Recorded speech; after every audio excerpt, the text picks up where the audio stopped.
పార్టీని ఎవరు చీల్చుతున్నారో అది అర్థం చేసుకుని మనందరం తెలుగుదేశం 100% తెలుగుదేశం కంపల్సరీ వచ్చేస్తుంది. ఇది 100%. బాబు గారు సీఎం అవడం 100% కరెక్ట్. అలాగే మన నియోజకవర్గంలో కూడా మరి 2 నెలల్లో ఎలబోచున్న సార్వత్రిక ఎన్నికల్లో తెలుగుదేశం పార్టీ గెలిచి అధికారాన్ని చేజెక్కించుకుని మరి మన ప్రీతమ నేత శ్రీ నారా చంద్రబాబు నాయుడు గారిని ముఖ్యమంత్రిగా చేయవలసిన బాధ్యత ప్రతి ఒక్కరి మీద ఉంది. కాబట్టి ప్రతి ఒక్కరూ మీరు నడుము కట్టుకుని ఈ 51 రోజులు మరి పనిచేయాల్సిన బాధ్యత ఎంతైనా ఉంది. మరి 1983 పార్టీ ఆవిర్భావం నుంచి కూడా 2012 బాబు గారు మరి 40 సంవత్సరాలు పార్టీని ఏకతాటిపై ఏ విధమైన వర్గభేదాలు కానీ కులభేదాలు లేకుండా మరి నడిపించి చక్కగా మరి పరిపాలన చేసిన సందర్భాలు మనం చూసాం. మరి 2014 సంవత్సరంలో మరి రిజర్వేషన్ ద్వారా ఎన్నికైన ఈ కేఎస్ జవహర్ అనే వ్యక్తి మరి కులానికి మధ్య, గ్రామానికి మధ్య, వ్యక్తికి మధ్య చిచ్చులు పెట్టి పార్టీని 2 వర్గాలుగా చీల్చి మరి కుక్కల చింపిన విస్తరణలో తయారు చేసిన సందర్భం మనం 2014 నుంచి 19 వరకు చూసాం.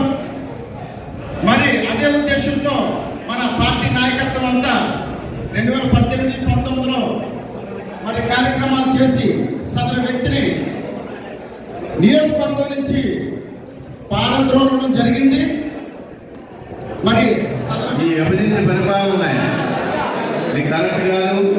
అందరూ ఏకంగా ఉండి బ్రహ్మాండంగా మనం తెలుగుదేశం పార్టీని మళ్ళీ రాబోయే రోజుల్లో లెక్కించుకుని మన చంద్రబాబు నాయుడు ముఖ్యమంత్రి చేసుకోవాలన్న ఈ కార్యక్రమం ఏర్పాటు చేస్తుంది.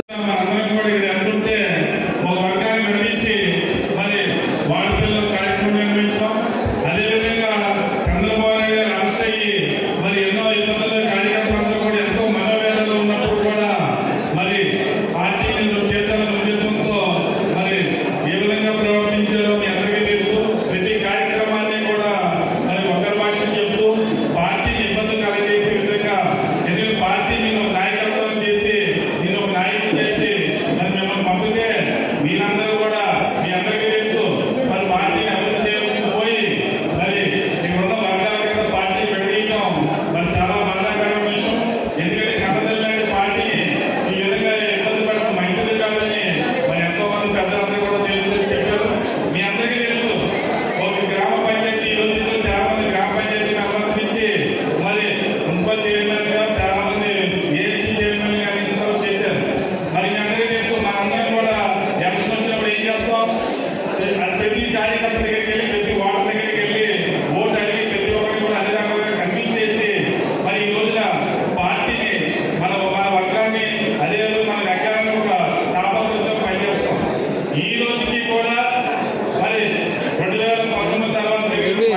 సహకరించినటువంటి పెద్దలకి అదేవిధంగా నా టీడీపీ మాట్లాడటం జరిగింది.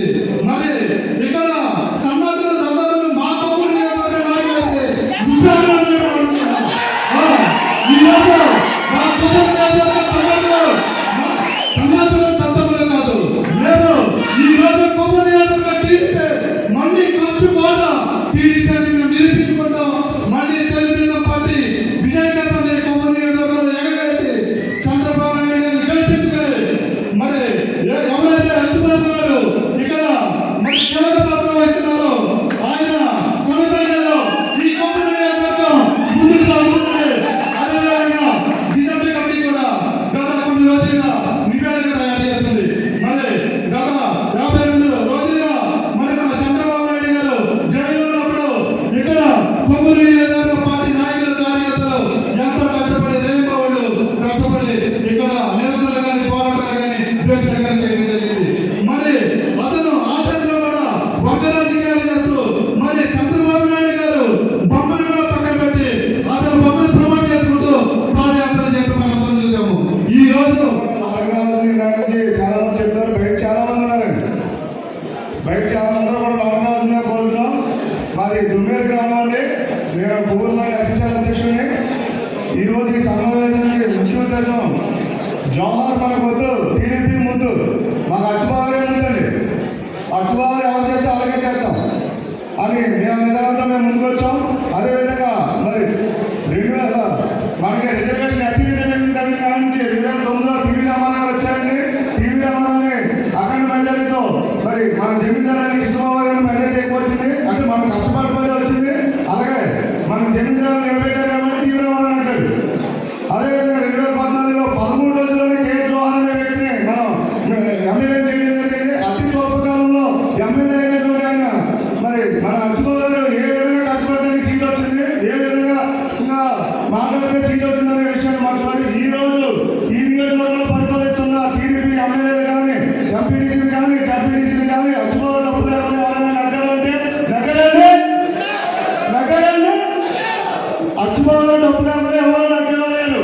మా తొమ్మిది గ్రామంలో ఎస్సీ కానీ బీసీ కానీ ఎవరైనా సరే అచ్చుబాబు డబ్బులు ఎవరైనా నగ్గినటువంటి వ్యక్తులే లేరు. ఎంపీటీసీలు కానీ జడ్పీటీసీలు కానీ వాళ్ళు జడ్పీ చైర్మన్ ఒకటి చేయడంతో సహా అందరం కూడా మా ఎస్సీ కమ్యూనిటీలో మేము నగ్గమంటే కేవలం అచ్చుబాబు ఇచ్చిన దీవెన మా యువతులు కానివ్వండి, ఎస్సీలు కానివ్వండి, బీసీలు కానివ్వండి, ఎవరైనా సరే తన ఇంట్లో మనుషులు అచ్చుబాబు నైట్ 2 వరకు ఉంటారండి. ఎలక్షన్ కౌంటింగ్ జరిగేవాళ్ళు మీ ధైర్యంగా ఉంది కదండి అని నేను ఓటుకున్నటువంటి ఆదేశం నన్నే ధైర్యపరిచిన వ్యక్తి అచ్చుబాబు.